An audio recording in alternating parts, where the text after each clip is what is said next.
Bom dia, Jaime Gama. Muito obrigada por ter acedido a este convite para falarmos sobre o 25 de Abril, mas antes, pequenos dados biográficos, muito rápidos. O Jaime Gama é açoriano, nasceu em São Miguel e começou a sua militância política no Liceu de Ponta Delgada.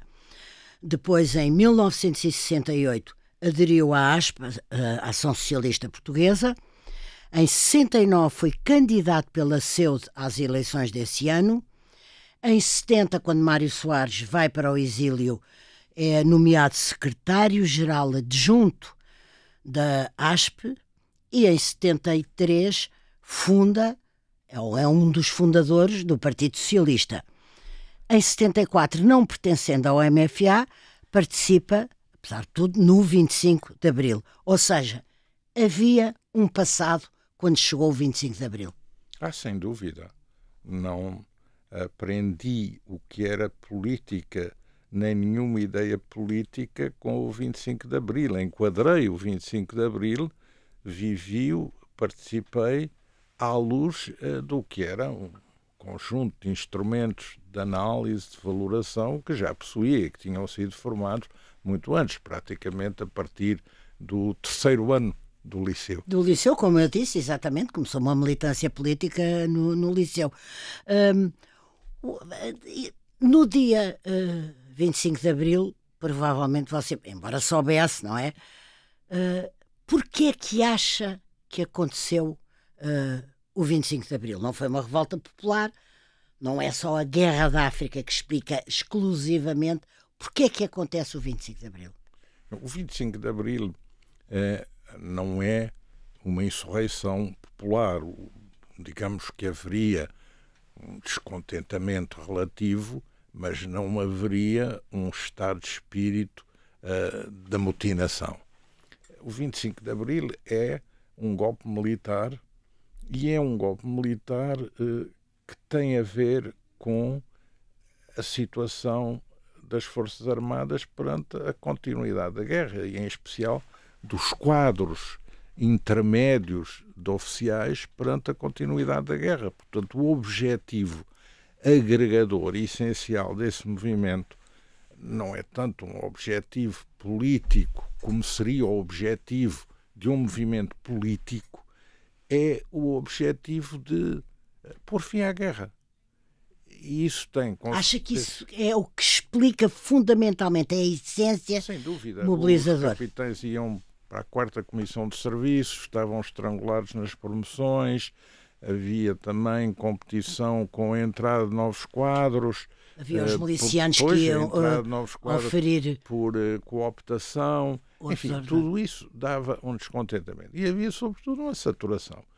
E, portanto, o 25 de Abril os autores têm um compromisso genérico político que é o desenho do sistema político futuro será a realização de uma Assembleia Constituinte, aí é que se desenhará o futuro, mas aqui queremos pôr fim à guerra e, portanto, a preocupação central é fazer a retirada dos exércitos de Angola, Moçambique e Guiné, entregando a governação dos países aos movimentos de libertação que aí operavam, o mais rapidamente possível, e depois também regulando o problema da desmobilização do dispositivo militar. Mas não se pode dizer, contrariamente a outras situações, que o que estivesse por detrás do 25 de Abril fosse um programa verdadeiramente político sobre o futuro do país, o futuro das instituições, o futuro das políticas governativas. Não, aquela questão era uma questão dominante e foi essa questão que levou ao golpe. A partir daí, tudo foi à estaca zero. Ou seja, o dia 25 de Abril esgota o 25 de Abril enquanto movimento porque faz abrir uma caixa de Pandora que é tudo o que vem a seguir à queda de um regime. E bem se pode dizer tudo o que vem é, por definição e natureza, diverso. Diverso e que não tinha, porventura, sido detalhadamente pensado, porque a questão central era a questão de como sair da guerra, como pôr fim a isto ao fim destes anos de combate. Deixe-me só perguntar-lhe, falou de uma exaustão... Isto acontece também porque O anterior regime teve uma oportunidade de evoluir a seguir à Segunda Guerra Mundial, teve uma oportunidade de evoluir com a administração Kennedy nos anos 60 e com Botelho Muniz, Craveiro Lopes. Isso não foi feito, e também teve uma oportunidade de evoluir com Marcelo Caetano. Portanto, foi levando até ao limite uma situação que faz com que venha a ser derrubado por aquilo que todos consideravam o suporte indefectível do próprio regime. Portanto, há também um problema de gestão dessa componente do Estado por parte do anterior regime que deixa muito a desejar. Está muito bem visto. Antes de eu passar à próxima pergunta, só peço uma brevíssima resposta. Considera que essa exaustão militar, a repetição de muitas comissões de serviço, etc., era correspondida e acompanhada pela sociedade portuguesa? Havia uma exaustão também dos portugueses face à guerra? Ou acha que não podemos pôr no mesmo nível? Havia um cansaço, obviamente. Havia uma mudança de clima geral e de mentalidade do país, fruto também do que era o contacto com o estrangeiro, novas ideias, a música, a literatura, a maneira de vestir, os próprios hábitos sociais que se tinham modificado. Portanto, não podia ser mais diferente de 61, 74, não era 71? Havia aí também toda essa pulsão na sociedade portuguesa. E havia um cansaço com a guerra, porque a guerra recaía muito sobre o recrutamento obrigatório. E, portanto, recaía afetava as famílias. Sobre todas as famílias portuguesas. Gostava de que perdêssemos um bocadinho de tempo, que para mim seria a ganhar, e para os nossos ouvintes, sobre o Partido Socialista, o seu partido. O PS não tinha uma raiz marxista, também não tinha uma raiz maoísta. Não vinha diretamente das SEDES, depois incorporou muitos associados das SEDES, mas não era de lá que vinha, do mesmo modo que também não vinha da ala liberal. No dia 25 de abril de 74, o que era o PS?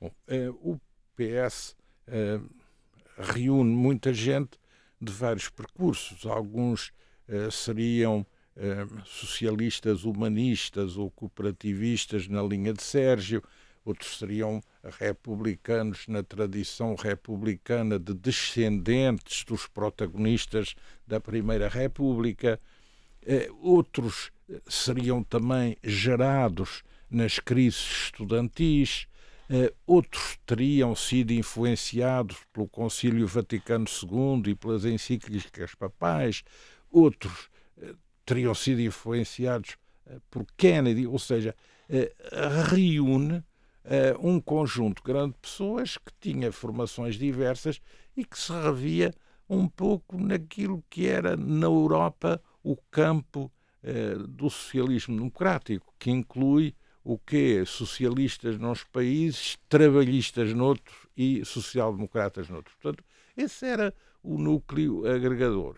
Tinha sabido transformar-se de Ação Socialista em Partido Socialista, tinha, enquanto a Ação Socialista, tinha aderido à Internacional Socialista, o que lhe deu uma validação e um passaporte internacional influente, e desde 69, na campanha eleitoral de 69, tinha conseguido organizar no país um ficheiro de adeptos, tinha quadros em todas as capitais de distrito, tinha um jornal que era o República, tinha um jornal clandestino que era o Portugal Socialista, tinha um movimento jovem que também tinha uma publicação, eram os Jovens Socialistas com esquerda, tinha duas cooperativas que permitiam, cooperativas culturais no Porto e em Lisboa, animar quadros para uma reflexão sobre as prioridades governativas, as questões institucionais. Portanto, tinha uma organização no terreno, tinha um campo delimitado no plano das ideias e tinha uma organização no terreno. E tinha uma representação no exterior bastante grande, no Brasil, Estados Unidos e em variadíssimos países europeus. Portanto, tinha uma organização, tinha marcado o seu território, quer doutrinalmente, quer organizacionalmente, e, portanto, estava preparado para saltar para o terreno quando isso fosse possível. Como saltou, e vou já dar um exemplo disso, e vou falar-lhe da vitória do Partido Socialista no fim de 74 sobre o PC, na questão da unicidade sindical, e depois daqui vou para o 11 de março de 75, para, reunindo estas duas coisas, pedir ao Jaime Gama a sua opinião sobre o objetivo que esteve subjacente à luta que o PS teve que travar com o PC e às ocorrências do 11 de março tinham a ver com impedir as eleições para a Constituinte. E, portanto, parece-me que esse era o objetivo e, portanto, vocês devem ter mergulhado numa espécie de incerteza. Vai haver eleições, não vai haver eleições? Bom, fizemos tudo para saltar para o terreno. Portanto, fizemos com base na organização de que já dispunhamos e com a realização de eventos por todo o país, uma extensão da organização, a criação de uma rede de secções, de núcleos, de sedes, uma constituição de comissões ad hoc para gerir tudo isso, e tínhamos uma direção política que estava preparada para funcionar porque já existia. Foi essa direção que conduziu essa transição. Pois tivemos que realizar um congresso para normalizar tudo isso em democracia. Em dezembro de 74. E venceu a linha justa. E, obviamente, que tivemos que seguir um percurso que tinha por horizonte consolidar-nos no terreno, porque sabíamos que o único resultado positivo que poderíamos escolher era o de ter um bom resultado em eleições. Portanto, para nós pressionar no sentido de consolidar o compromisso do programa do MFA de que haveria eleições para uma Assembleia Constituinte, era uma coisa absolutamente capital. E, portanto, o nosso papel foi ir para o terreno para ter um bom resultado nas eleições. E nós sabemos o que foi a dificuldade, porque com os processos que, entretanto, arrancaram e se desenvolveram mais numa linha revolucionária esquerdista, o próprio horizonte eleitoral da realização de uma Assembleia Constituinte começou a ser posto em causa. Ou até o horizonte dessa Assembleia Constituinte ser composta por, simultaneamente, representantes eleitos e representantes dos coletivos e dos coletivos militares e dos coletivos populares de base, como se dizia. Portanto, uma composição compósita, mista de um poder constituinte que já não seria um poder plenamente democrático e genuíno. E o nosso combate para manter as eleições para a Constituinte foi um combate que implicou ter que ir para a rua, ter que estar presente em inúmeras manifestações para garantir, através dessa presença, que a nossa força estava ali a ajudar o campo democrático a consolidar o caminho da realização de eleições livres para uma Constituinte. Consolidar a vitória da legitimidade democrática à legitimidade revolucionária. Nessa dimensão nós éramos um travão ao percurso revolucionário, que era um percurso paralelo que queria definir um caminho muito diferente daquilo que tinha sido o compromisso inicial no 25 de Abril, que era o de uma democracia com eleições livres. Agora peço-lhe só uma breve passagem, um entre parênteses, porque é interessante. Uma dos símbolos dessa radicalização foi a ocupação do bastião socialista, que era o Jornal da República, mas calha que Jaime Gama era jornalista e estava lá dentro do República. Eu só queria uma pincelada, porque ainda nem a meio vamos desta interessantíssima conversa.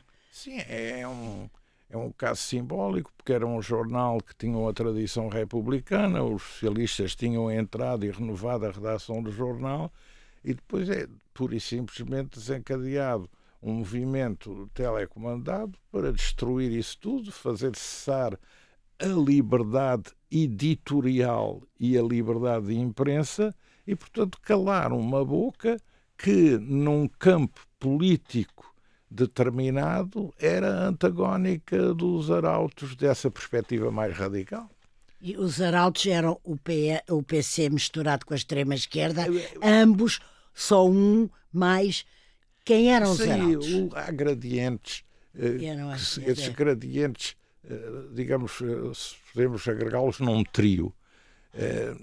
Tem uma parte de extrema-esquerda diversificada, mas extremamente ativa e dinâmica. Tem o PC mais clássico, mas mais efetivo na organização.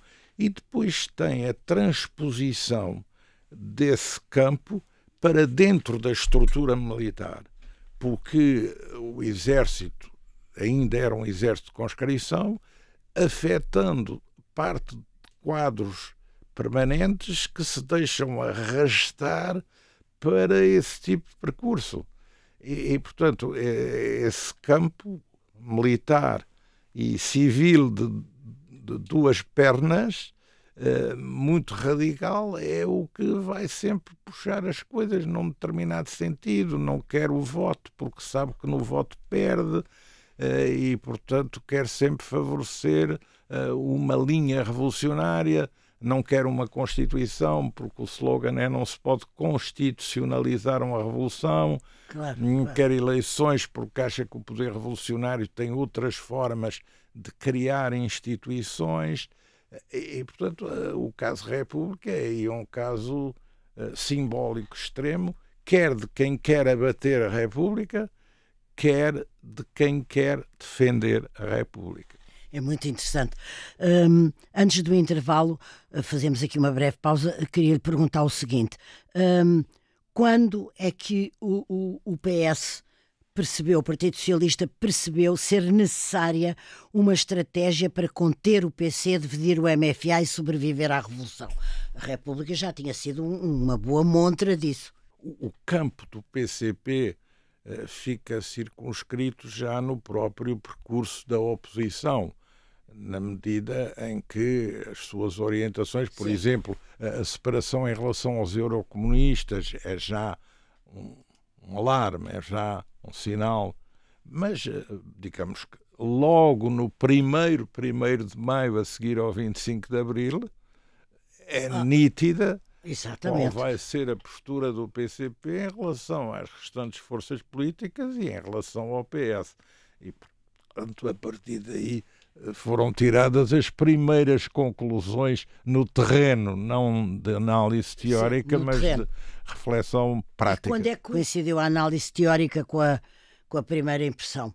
Em agosto? Em julho, no verão quente, logo no dia 1º de maio, ao fim do dia, as conclusões estavam tiradas. Muito claras.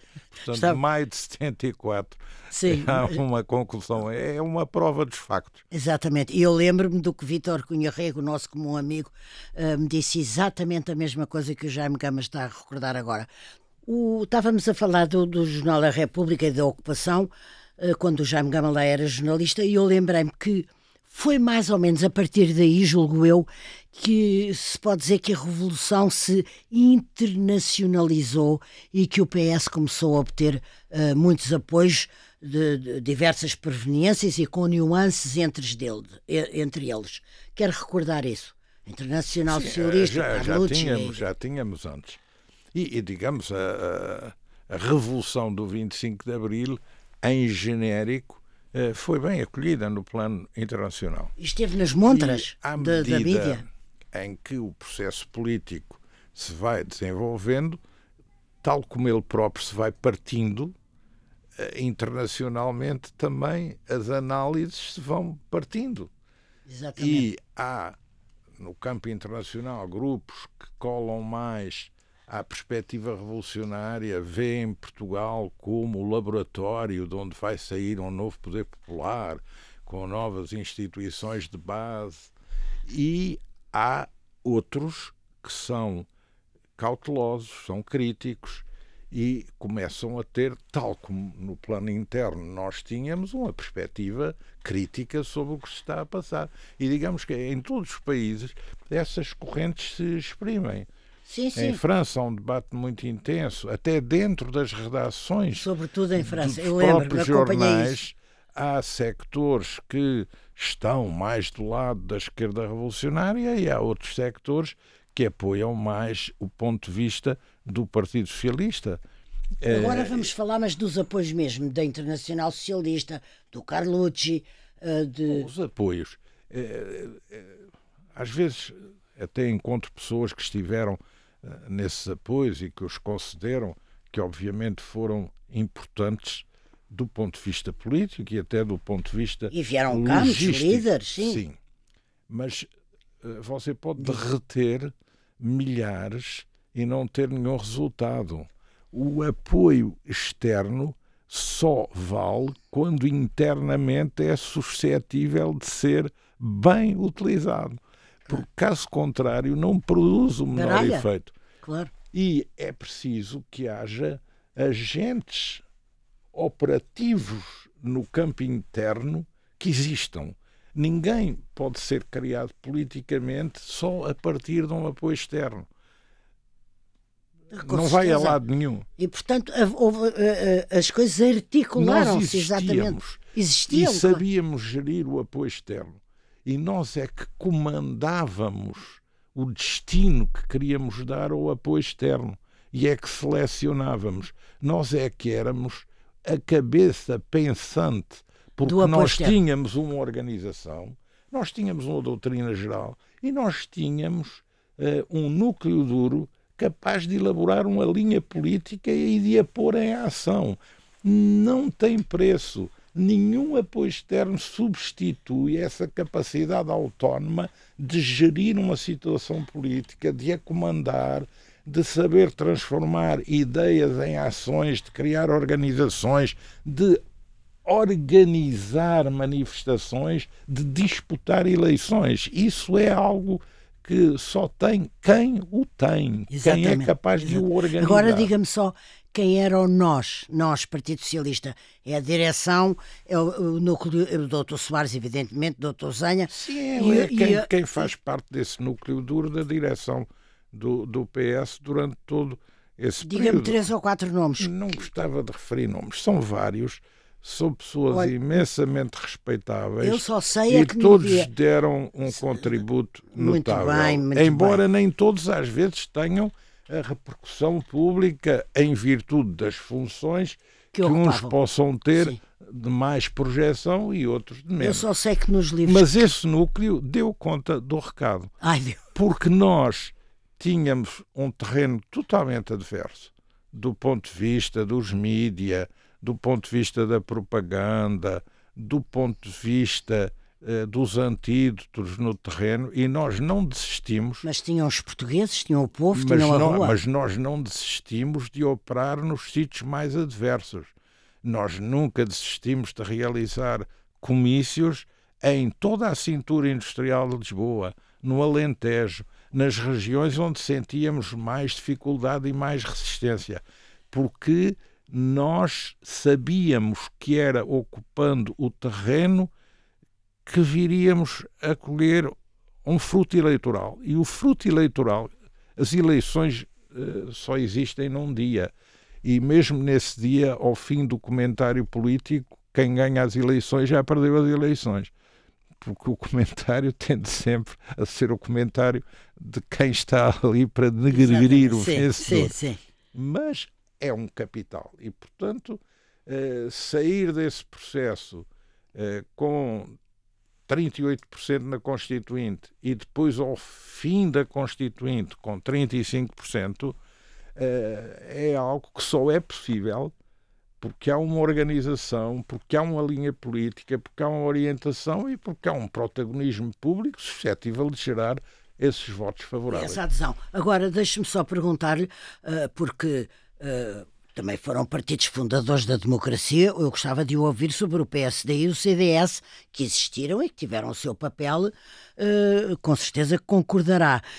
Havia havia algum tipo de compromissos nos momentos mais quando se tentava travar a revolução e que a legitimidade eleitoral vencesse a revolucionária, havia compromissos com o PSD e o CDS? Houve? Sim, nós sempre mantivemos um diálogo com essas forças, diálogo que, aliás, em certas vezes até se traduziu na realização de manifestações com o mesmo apoio, a manifestação Pinheiro de Azevedo, por exemplo. Sim, exatamente. A Fonte Luminosa, sim. O próprio desenho da Constituição resulta muito desse diálogo e a aprovação da Constituição. De contactos entre, exatamente, sim, dos três. E, digamos, a opção pelo campo democrático é uma opção sufragada por esse bloco. Exatamente. E isso tem uma grande importância, que aliás é um bloco em que cada um dos componentes tem também um alinhamento internacional com a sua família política, claro, democráticas. Portanto, isso não está em causa. E também com outros sectores da sociedade, mas é bom lembrar, que favoreciam um encaminhamento das coisas nessa direção e que não eram apenas partidos políticos. Em agosto surge um documento dos 9, feito por Melo Antunes e do qual foi o primeiro signatário, que foi visto como salvífico porque rompia com o MFA comunista. Daí nasceu uma espécie de certeza que se instalou na sociedade portuguesa e no país, que ele tinha provocado uma espécie de uma aliança socialista melantonista. Portanto, eu tenho que lhe perguntar se o PS, de certa maneira, foi o grupo civil de uma facção militar, se credenciou isso. Nunca. Nem dessa, nem de nenhuma anterior, nem de outras posteriores.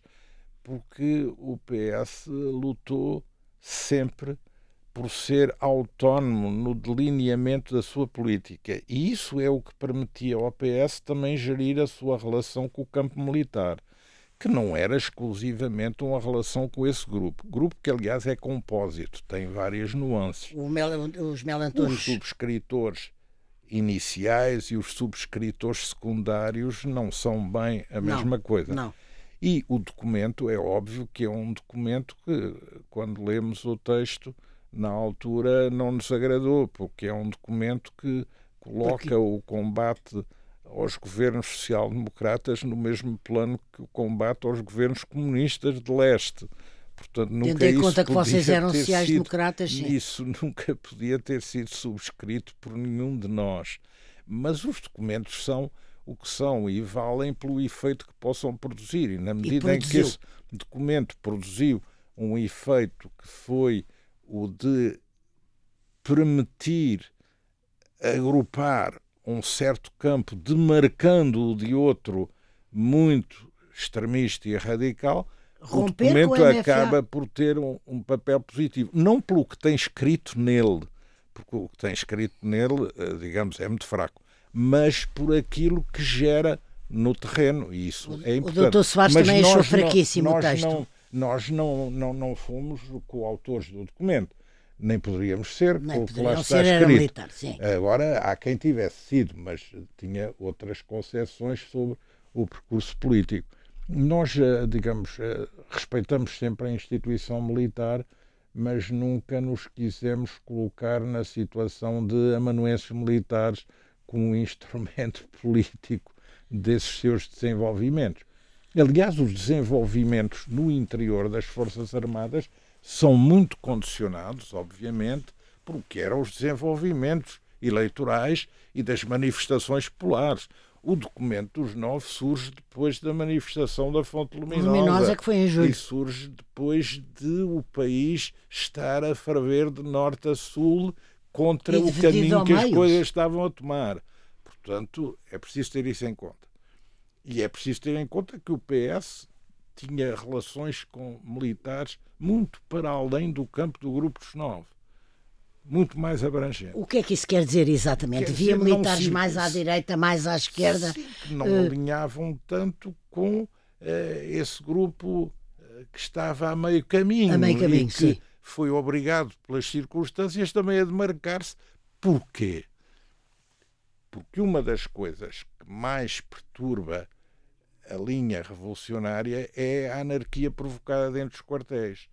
E aí os militares são sensíveis. E muito a sensíveis. reação dos militares ao processo político é uma reação muito determinada pela reação à subversão da hierarquia dentro dos quartéis, mais até do que pelo processo político. Mas o processo político influencia, porque o processo político tem os resultados da Constituinte, foram, digamos, a sondagem definitiva. Traçaram o retrato do país. E todos perceberam. E os militares também perceberam. E, portanto, a partir daí as coisas começam a ser diferentes, porque há essa aflição. Ainda houve aquela tentativa de contar os votos em branco como votos a favor, a tentativa derivada das brigadas cívicas nem me lembro já do nome, de elucidação e tudo isso, e depois a ideia de um partido de apoio ao MFA, tudo isso apelos ao voto em branco, foi caindo por terra. Tudo isso foi caindo por terra, porque depois também havia a consolidação internacional do que era o caminho mais adequado. E isso fez com que na área militar houvesse um ajustamento ao que já tinha sido o ajustamento feito na sociedade e no terreno político. E, portanto, claro, isso influencia. Eles tiveram que seguir, sim. Ajustaram porque perceberam. Claro. Porque perceberam. E porque estavam extremamente afetados pelo efeito interno na sua organização do procedimento desencadeado com essa anarquização do poder popular dentro dos quartéis e poder militar, político. Sim, juramentos de bandeira com o punho erguido e muitas outras coisas que eu ainda queria lembrar que a 12 e 13 de novembro, ou seja, muito poucos dias antes do 25 de novembro, houve um cerco ao Parlamento para impedir justamente a conclusão e a oficialização da Constituição, e que o Jaime Gama estava também lá dentro do edifício. Eu só queria que, como ainda tenho mais uma pergunta, que recordasse isso, apesar de todo um Parlamento cercado, com o PS tendo ganho duas eleições e com... Deve ter sido aquilo que sentiram os congressistas e os senadores americanos com o que se passou recentemente em Washington. Sim. Com o cerco é uma ao mistura Congresso. de uma perturbação, sim, de uma perplexidade, de um... Sim, mas eu sempre tive a noção que, embora estando nós ali numa situação difícil do ponto de vista físico, logístico do e local, físico, sim, mas que no país nós éramos vencedores. Claro, e com mesmo certeza. que o Parlamento fosse destruído, não eram os autores dessa destruição que iam ser vencedores, porque nós tínhamos a capacidade de envolver tudo aquilo com um vasto conjunto de ações em todo o país, de que aquele procedimento não sairia vencedor. Sim, mas digamos que esse cerco, apesar de tudo é uma instituição como é o Parlamento, esse cerco foi o culminar daquela espécie de termómetro cuja temperatura ia aumentando, que nós chamávamos o processo revolucionário em curso, e deve ter, com certeza, precipitado o 25 de novembro. Bom, eu acho que aí foram tiradas as conclusões. As conclusões. E, portanto, os que não se identificavam nas Forças Armadas com todo aquele caminho, e já tinham começado a ganhar consciência disso, já tinham um princípio de organização, agiram. Atuaram. E como se viu também, todo aquele aparato do cerco à Constituinte, a Cintura Industrial de Lisboa, das unidades revolucionárias, do poder popular militar, tudo isso caiu de um dia para o outro. Não resistiu, não combateu, caiu. Então, portanto, e o que é que ficou? Extremamente artificial. O que é que resultou? Última pergunta. Então, o que é que resultou do 25 de novembro? Que Estado, que Forças Armadas, que instituição? Bom, resulta um novo pacto com os partidos políticos para a conclusão da Constituição, que ainda é uma conclusão pactada. O segundo pacto é muito diferente do primeiro, mas ainda é um pacto. É um pacto Que cria limites ao modelo do sistema político, mas que prevê e admite a sua evolução posterior. E, portanto, é isso que permite concluir a Constituição, realizar as primeiras eleições legislativas e a eleição presidencial. O chefe do movimento normalizador do 25 de novembro é, numa hábil solução política, feito eleger Presidente da República enquanto civil por sufrágio universal.